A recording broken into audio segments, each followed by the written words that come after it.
Zoos didn't actually start off as zoos, they started off as what are called menageries. These were privately owned animal collections, usually by people of power such as aristocrats or kings. They were signs of wealth and were held for display to the public. Zoos became more of what we think of today during the Age of Enlightenment during the 18th century, where scientists decided they wanted to start studying animal behavior and anatomy. To do this, they had to keep animals in places that resembled their natural environment, hence how zoos came about. The oldest zoo is in Vienna, Austria, known as Schönbrunn Zoo. The Schönbrunn Zoo was opened in 1752. When zoos first started opening in the 21st century, the enclosures looked nothing like they used to. Enclosures were first made with mainly concrete and bars. They were more focused on the keeper's needs rather than the animal's needs. There were drains in the center and concrete flooring for ease of cleaning. Throughout time, people realized that this was not good for the physical or psychological health of the animal. Cement flooring can be rough on feet and can cause a lot of problems. So the evolution of enclosures began. If you look throughout history, it is very easy to see the difference, going from barred enclosures to very naturalistic enclosures with grass, trees, and a lot more hidden barriers. Hidden barriers are a more recent advance in the zoo world. For example, hidden moats to keep animals apart, cattle wires, and barriers hidden behind rocks. Disney's Animal Kingdom Safari uses these types of hidden barriers to keep their animals separated without ruining the scene that they have created for their guests.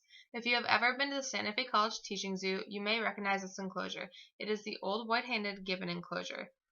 Now, since it has been out of use, a lot of props have been removed, but you can notice the bars and the cement flooring. This is the new gibbon enclosure. It is quite different. They have a lot more room to move around and perform more naturalistic behaviors. They have grass and a lot of ropes to swing around on. It's an overall huge difference between the two enclosures, and you can notice improvements like this not just at the Santa Fe Teaching Zoo, but in zoos all over the world.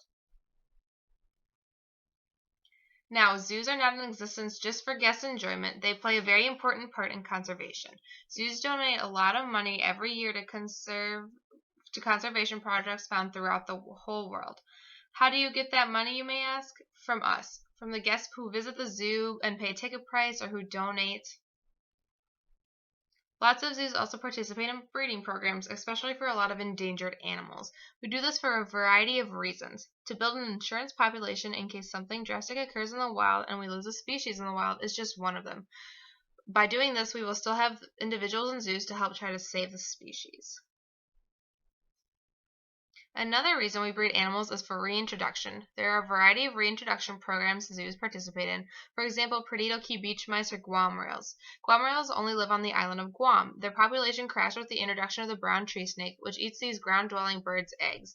This killed off the entire population in the wild to the point where they were considered extinct in the wild. However, with zoos' help, we have been able to breed these little guys and release them on the island next to Guam, where brown tree snakes have not yet invaded.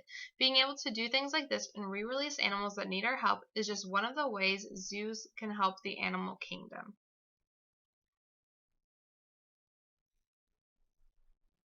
Now on to the bigger question. Why are there so many endangered animals on Earth? As of 2015, there are 16,306 species of plants and animals that are threatened with extinction. This is a 188 species increase from last year. Animal numbers are declining for a number of reasons. One of the biggest issues animals are facing is deforestation and habitat loss. An estimate puts us at cutting down 6 billion trees per year. Every tree we cut down is an animal's home being destroyed. With more and more habitat loss, animals are being forced into human-populated areas, which is causing way more problems. Every year, more and more animals are making their way into populated areas. Animals are getting hit by cars, killed for raiding crops, or making their way into neighborhoods. This can cause a variety of problems. Orangutans are a perfect example of this problem. Because of the need for palm oil, more and more of the orangutan's habitat is being destroyed. This is causing orangutans to move onto farms to find food, where they are being shot for crop raiding. Not only is this a problem, but generally when an orangutan is shot, if it is a mother, the baby is being left there to die alone.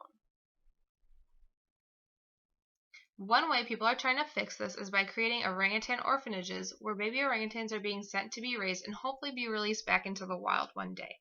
However, with the number of orphaned orangutans becoming larger and larger, it makes care for them a whole lot more difficult and a lot more expensive in general.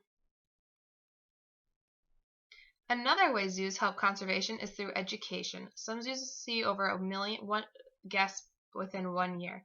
That is a lot of people to reach out to. Through keeper talks, animal encounters, signs, community outreaches, and more, zookeepers and educators are being able to reach out to all of these guests in a variety of ways. Reaching out to farmers and communities where wild animals are becoming more and more frequent is also a big step into saving any given species. Being able to educate farmers on these animals and how to safely remove them and discourage them from going onto their property without killing them is a great way to save so many animals. For example, snow leopards. Snow leopards are found in Central Asia in the rugged mountains. They eat blue sheep, birds, marmots, and the occasional domestic farm animal. Because of this, when snow leopards make their way into farmers' land, the farmers shoot the animals because they don't want it to take away their profit by eating one of their own. Researchers and zoos are trying to stop this by reaching out to the community, by doing research using radio collars and camera traps, and by offering a compensation for cattle lost to snow leopards. It is decreasing the amount of snow leopards killed every year. However, more action will have to be done to save this species as a whole and so many others. Overall, zoos have evolved from a private collection of animals to show off wealth to being lead in conservation measures going on throughout the world to save 16,306 species and counting. The evolutions of zoos is truly amazing, and it is fascinating to see the change that has taken place from the 18th to the 21st century. Zoos didn't actually start off as zoos, they started off as what are called menageries. These were privately owned animal collections, usually by people of power such as aristocrats or kings. They were signs of wealth and were held for display to the public. Zoos became more of what we think of today during the Age of Enlightenment during the 18th century, where scientists decided they wanted to start studying animal behavior and anatomy.